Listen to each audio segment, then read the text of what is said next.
Да. Дистраст-кол прям написано, да?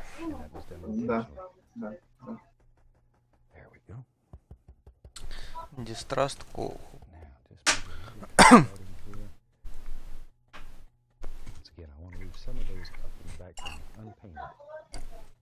Makes them look like they're really far away.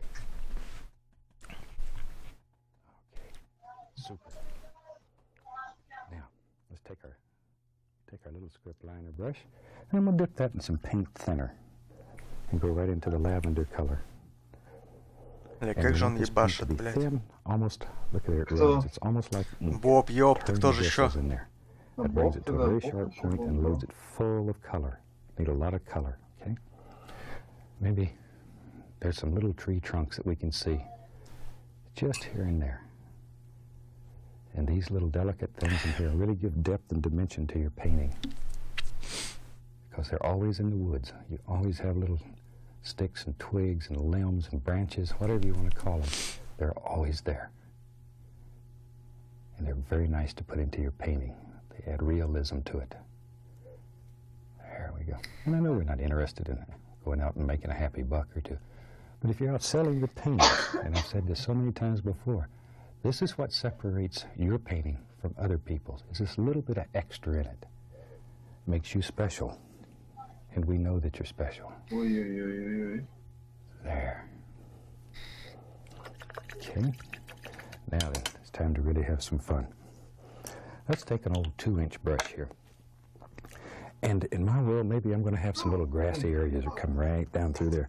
So I'm just going to take, first I'm going to put a little touch of that same lavender color on this 2-inch brush, and then I'm going to go right down, there we are, to the yellow. I put that lavender on there, so when I touch this yellow, I'll get varying shades of green. And I'll go into the yellow ochre, the Indian yellow. And once in a while, I'll bounce a little bit into the bright red. And I'll just vary these back and forth. Tap the brush, giving it a little push. So it creates that little ridge of paint, so you can see it right along there. That's what we're looking for.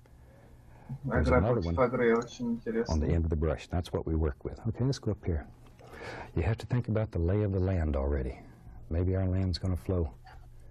Something about like that. And begin thinking about how you want this to lay or to flow, whatever you want to call it. Lay of the land, the way the land flows. Everybody has their own idea of what you call it. Okay, a little more of the color. Go right back up in here. Now I want it to get darker as it gets back out in here. Darker, darker, so you can tap it more, or just use less and less pressure on the brush. There.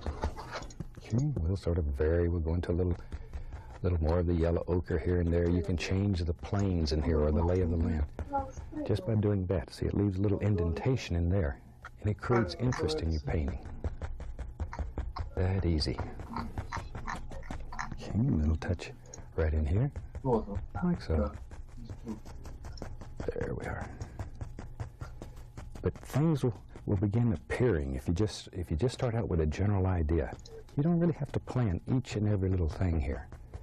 It'll just actually start appearing if you just let it work. Let the paint work, the canvas work.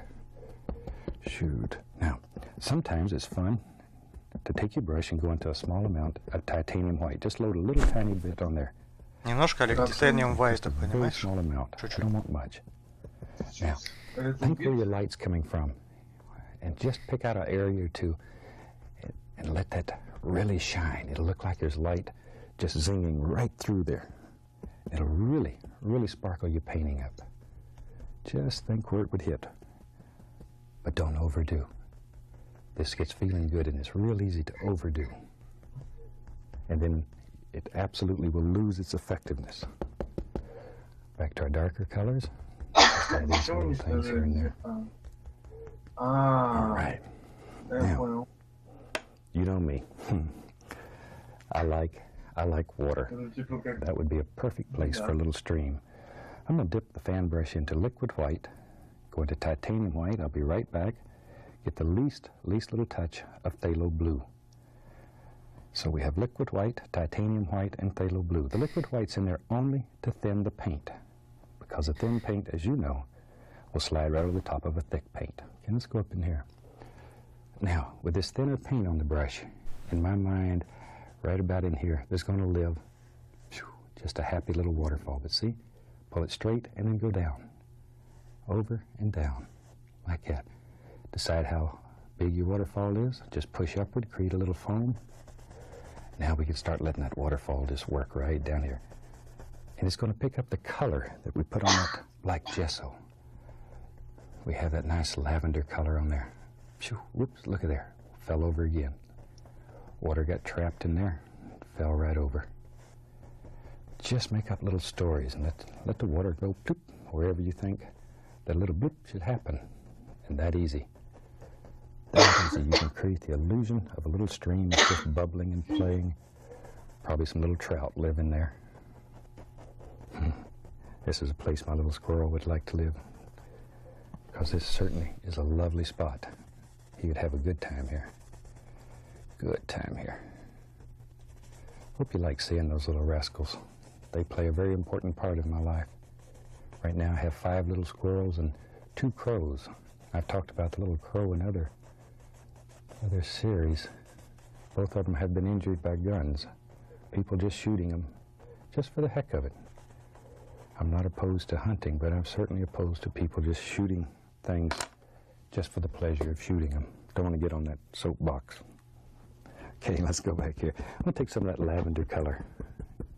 Take the old 2-inch brush. And maybe, let's go right up here. Maybe in our world, there's a big tree that lives right over here on this side and watches over the waterfall. So we need some dark. The dark is in here only so we can put light on top of it. That's all we're putting it in here for. Something about like that, just to give us a basic shape. Okay, now in this tree, I'm going to make a light blue here. Actually, it's more of a bluish gray color.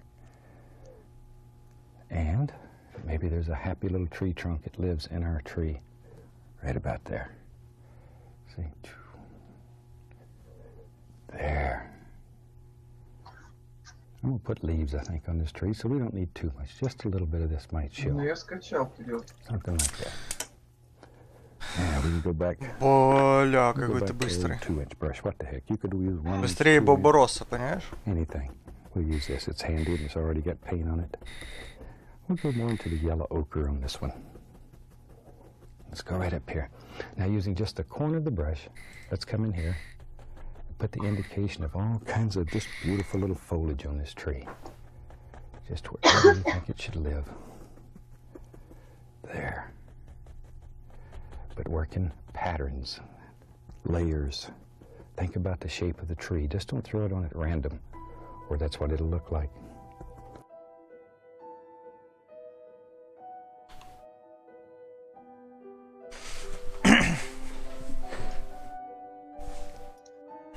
Кирилл, я смотрю, ты познаешь Боба Росса. Да он охуенный. Да духу себе уже набил? Бля, неплохая идея. Реально неплохая. Причем, знаешь, ну, типа, это нужно сделать так. Я не знаю как, конечно, это зависит от физиологии, чтобы вот эти его волосы, это были натуральные твои волосы. Ну это жестко, блядь. Типа, понял? На затылке его набить, понял, блядь? Не-не-не, типа на спине, типа, и такой комок шерсти, понял? Блин, здорово, мне кажется. Снова игра с друзьями. А как тебя пригласить? А, о. Personal Jesus. Приглашен, Олег. Приглашен, но не побежден? Типа у каждого перса есть свои abilities, Олег. Самый важный человек на полярной базе.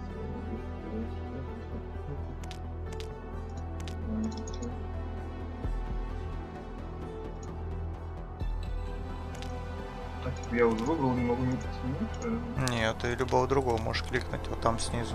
Ну, перетянуть их можешь, по идее. После пожара ему здорово человек,